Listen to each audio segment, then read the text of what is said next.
Bien-aimés du Seigneur, la paix soit avec vous. Nous sommes toujours à la recherche du royaume de Dieu notre Père. Rappelons que nous avons dit que le Seigneur en Matthieu 6,33 nous fait comprendre que le chrétien ne doit pas se tromper de priorité. Puis, nous avons saisi l'importance que le Seigneur accorde à ce royaume que nous devons absolument trouver pour répondre à nos besoins. Écoutons maintenant ce que le Seigneur déclare en Matthieu 7, de 9 à 11. Il dit: « Qui d'entre vous, si son fils lui demande du pain, lui donnera une pierre, ou s'il demande un poisson, lui donnera-t-il un serpent?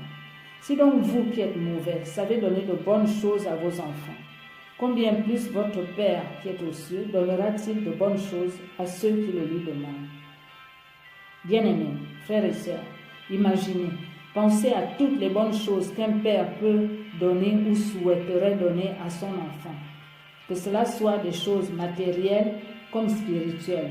Et Jésus nous assure que Dieu, en tant que Père, peut nous donner toutes ces bonnes choses ici sur terre, à nous qui sommes ses frères et sœurs. Amen. Jésus oppose ici la bonté de Dieu à la méchanceté de l'homme. Nous sommes mauvais et Dieu est bon, il est amour. Cependant, Jésus reconnaît que malgré cette méchanceté naturelle, l'homme est capable d'aimer ses enfants, d'aimer ce qui est à lui, ce qui sort de lui. Et nous, enfants de Dieu, nous sommes nés de Dieu. Jean 1, 13. Et Dieu le Père, l'omnipotence, l'omniscience, lui qui est tout amour pour sa créature déjà, l'est encore plus pour nous, ses enfants. Amen. Si on veut mesurer l'amour de Dieu pour nous, on peut l'estimer au sacrifice qu'il a fait en Jésus, son Fils engendré. D'un point de vue humain, on a même envie de dire qu'il nous a aimés plus qu'il n'a aimé Jésus, la paix du Christ.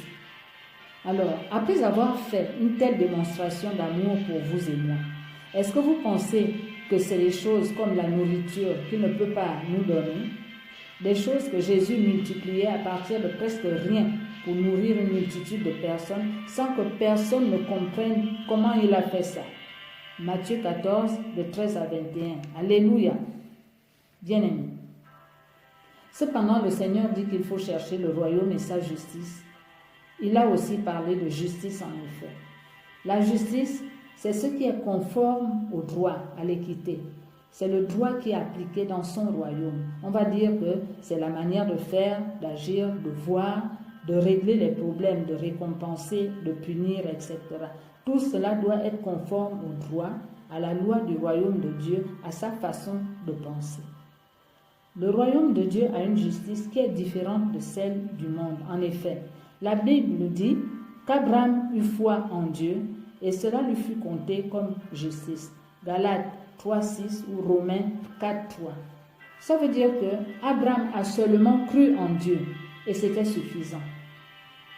Dans le royaume de Dieu, c'est la loi de la foi qu'il faut appliquer pour avoir raison. Donc, est justifié celui qui marche par la foi en Dieu, en Jésus-Christ. Bien-aimé, le chrétien est sous le règne de la grâce. Il est sorti de la loi qui cherchait à faire mériter le salut, comme pour le païen qui doit mériter son pain. Depuis Jésus, le chrétien ne mérite plus rien. Les bonnes choses sont désormais attachées à la foi qu'on exerce en Dieu. La bénédiction de Dieu s'obtient comme ça. Jésus est venu nous montrer une autre façon d'être sauvé et le salut en question, c'est dans tous les domaines, autant pour les choses de la terre que pour obtenir la vie éternelle. Amen. C'est la grâce désormais. On obtient tout par grâce, c'est-à-dire cadeau.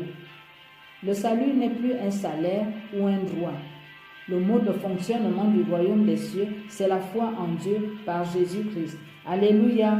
Amen. Bien-aimés. C'est pourquoi Jésus s'adresse encore aux chrétiens, même à celui qui a si peu de foi, de la dimension d'un grain de moutarde. Il rappelle que Dieu a tout organisé pour chacun de ses enfants, quelle que soit l'époque et le milieu. Il vous connaît avant que vous ne soyez dans le sein de votre mère. Jérémie 1,5.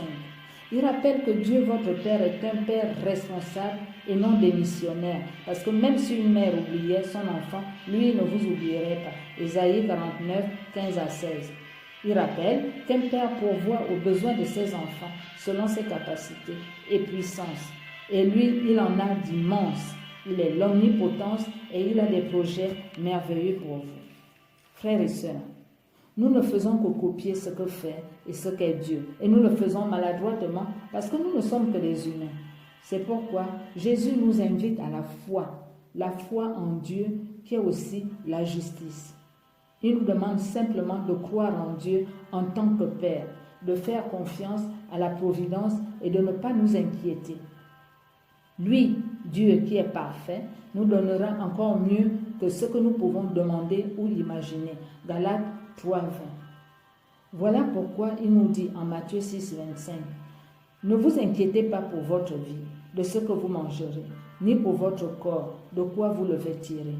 La vie n'est-elle pas plus que la nourriture, et le corps plus que le vêtement? Regardez les oiseaux du ciel, observez les lys des champs. Quant à vos cheveux, ils sont tous comptés, gens de peu de foi. Frères et sœurs bien-aimés, quel est le Père parmi nous qui peut être aussi proche de son enfant et le connaître aussi bien? Dieu, notre Père, est un Père bien attentionné. Shalom, alléluia.